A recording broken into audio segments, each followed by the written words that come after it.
रघुपति भगत जासु सुत होई, वही माँ पुत्रवती है जिसके गर्भ से कोई भक्त जन्म ले। मलूक दास जी तो यहां तक कह देते हैं कि मलूक सो माता सुंदरी जहां भगत अवतार, बिना भगत बांझे भली जन्मी खग खरतार।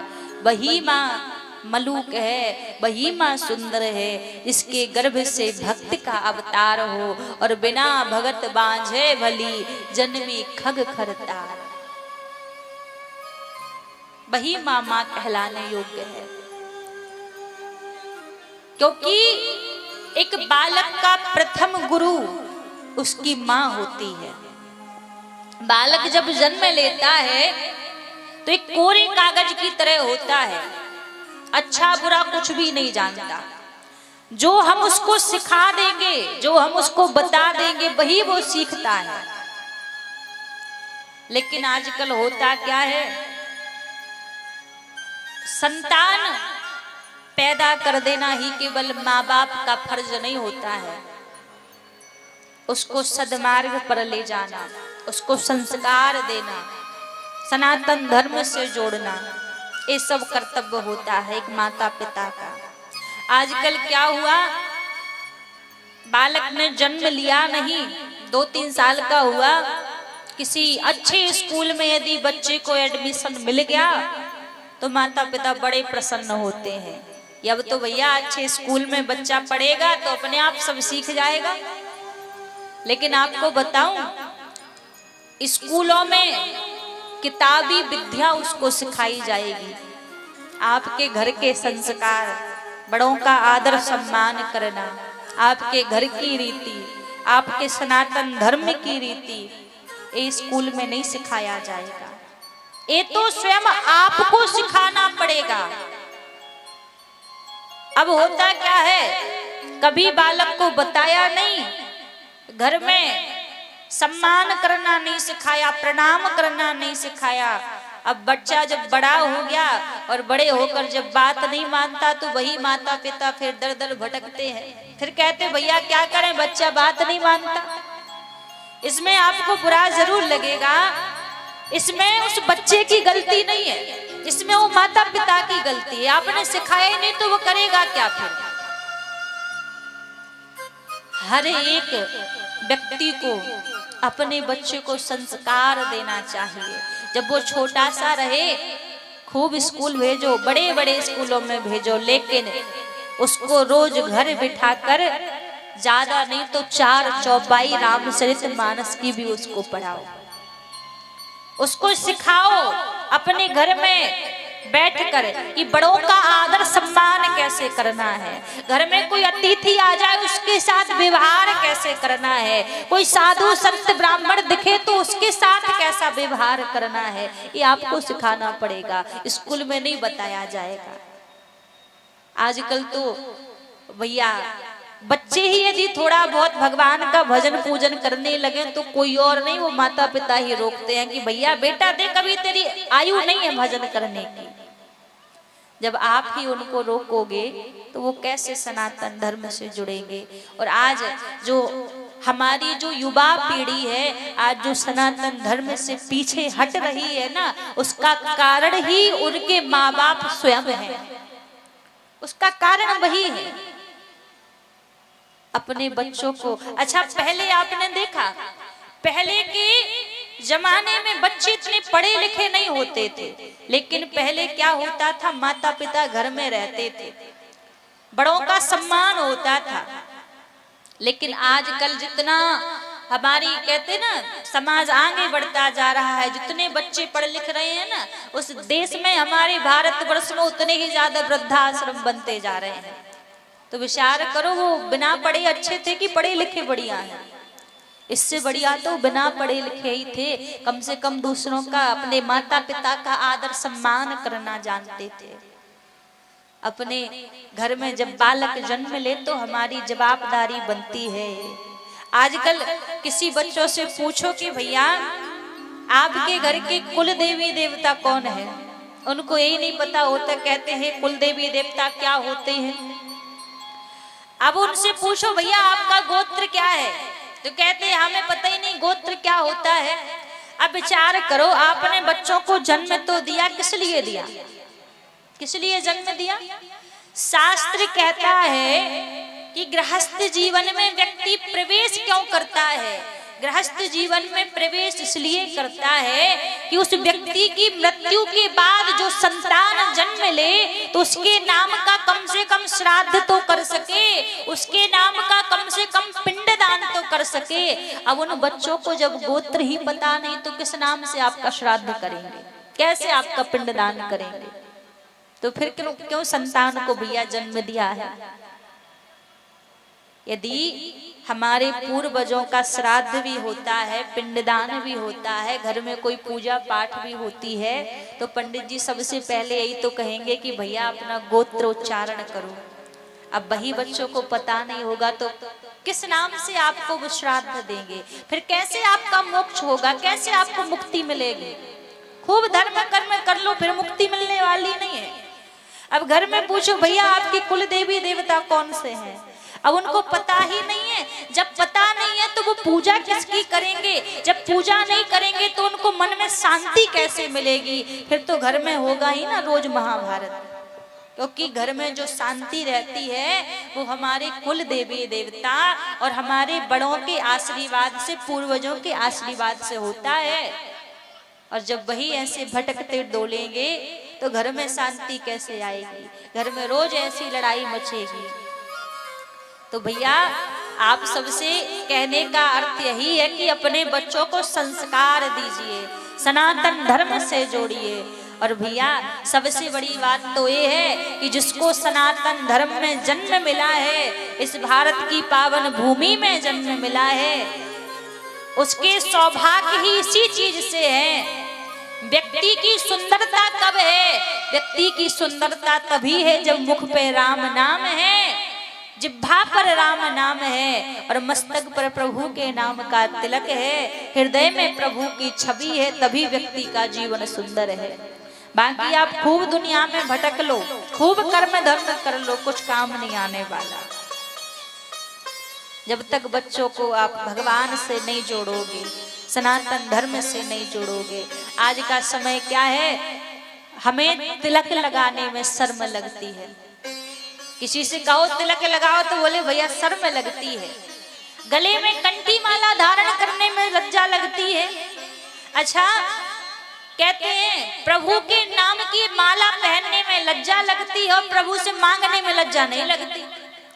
उनकी संपत्ति सारी चाहिए पर उनकी निशानी ना होनी चाहिए कोई भी, फिर ऐसे काम बनेगा? जब उनसे कुछ मांगते हो तो उनकी निशानी भी तो होनी चाहिए। अच्छा, छोटा सा ही आपको उदाहरण बताऊं, यदि गली में कोई कुत्ता डोल रहा हो, उसके गले में यदि पट्टा बंधा हो तो लोग क्या कहते, भैया किसी का पालतू कुत्ता है, छूट गया है, गलती से अपने आप पकड़ कर ले जाएगा। कोई उससे कुछ बोलेगा नहीं, उसे मारेगा नहीं, क्योंकि उसको पता है इसका मालिक आकर फिर लड़ाई करेगा। अब विचार करो, एक गले में पट्टे बांधने से कुत्ते की पहचान हो सकती है, तो हम तो सनातनी हिंदू हैं, हमारी पहचान भी तो गली में कंठी माला से है, मस्तक पर तिलक से है। ये प्रभु का भक्त है, प्रभु के द्वार का सेवक है।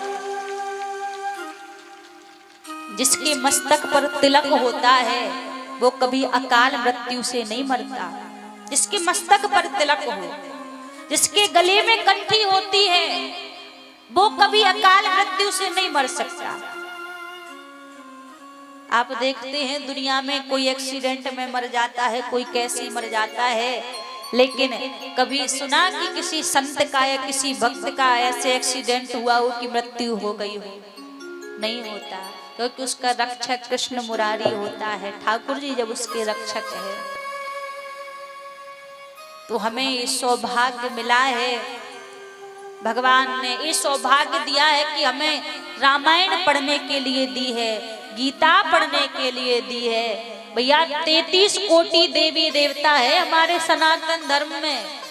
एक में श्रद्धा ना बैठे दूसरे की पूजा करो, दूसरे में श्रद्धा ना बैठे तीसरे की कर लो, पर सनातन धर्म को छोड़कर कभी आपका मस्तक किसी और द्वार पर किसी और धर्म के सामने नहीं झुकना चाहिए, क्योंकि दुनिया में इतने धर्म हैं, एक सबसे बड़ा हमारा सनातन धर्म ही है जो हमेशा पूरे विश्व का कल्याण चाहता है। कभी किसी मंदिर में किसी और जगह जयकारा लगते आपने सुना कि विश्व का कल्याण हो? कहीं नहीं लगता। केवल हमारे सनातन धर्म में ही ये जयकारा लगता है कि विश्व का कल्याण हो। हमारा कल्याण तो हो ही, पर संसार में सबका कल्याण हो, ऐसा श्रेष्ठ हमारा सनातन धर्म है। और इस चीज का हमें स्वाभिमान होना चाहिए, अभिमान होना चाहिए कि हमें सनातन धर्म में और हिंदू में हमें जन्म मिला है। और इसी पहचान को हम छिपाते डोलते हैं। कभी मत छिपाओ इस चीज को कि हम प्रभु के भक्त हैं। खूब गर्व से कहो कि हम राम के भक्त हैं, श्याम के भक्त हैं। क्योंकि कहना चाहिए, गर्व से सबसे कहना चाहिए। गली गली ऐलान होना चाहिए। किस चीज का? हर ग्रंथों का ज्ञान होना चाहिए। गली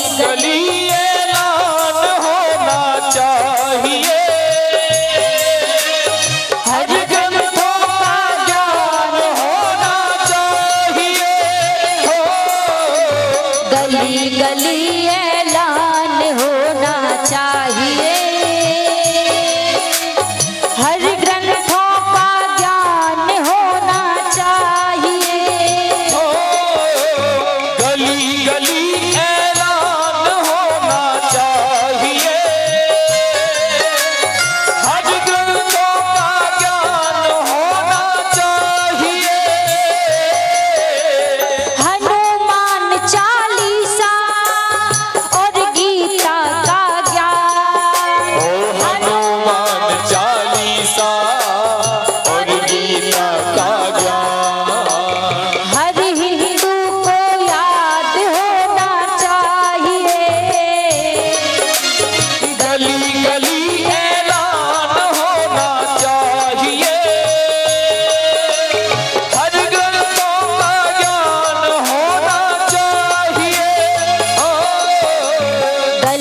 गली ऐलान होना चाहिए। हर ग्रंथों का ज्ञान होना चाहिए। गली गली ऐलान होना चाहिए। हर ग्रंथों का ज्ञान होना चाहिए। जय हो।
हरि ग्रंथों का ज्ञान होना चाहिए।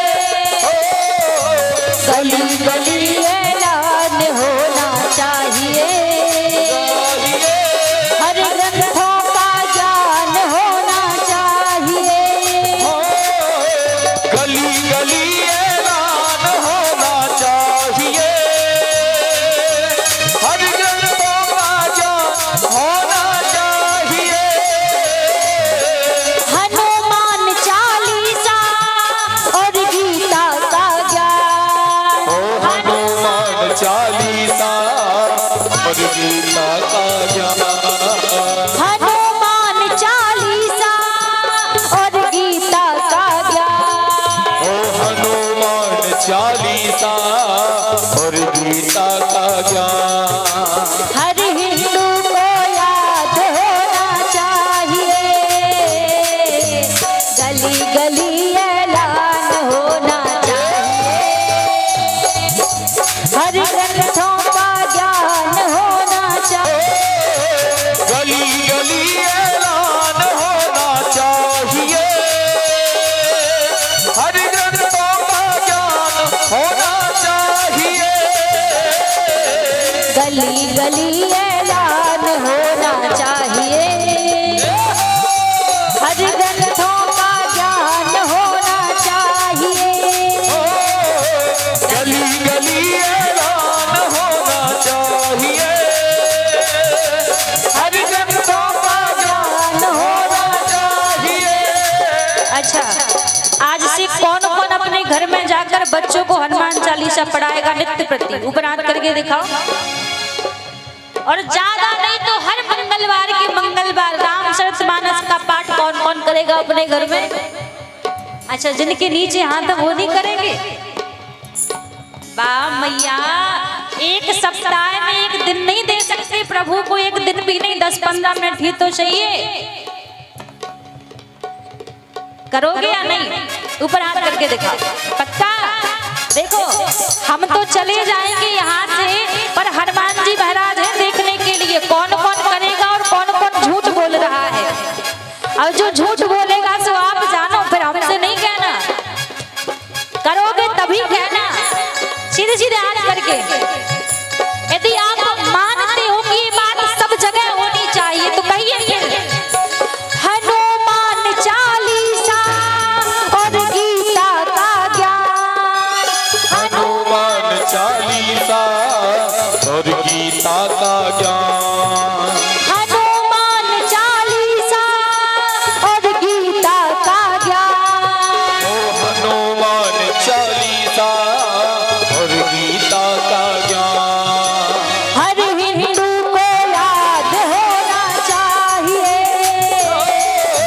गली गली ऐलान होना चाहिए।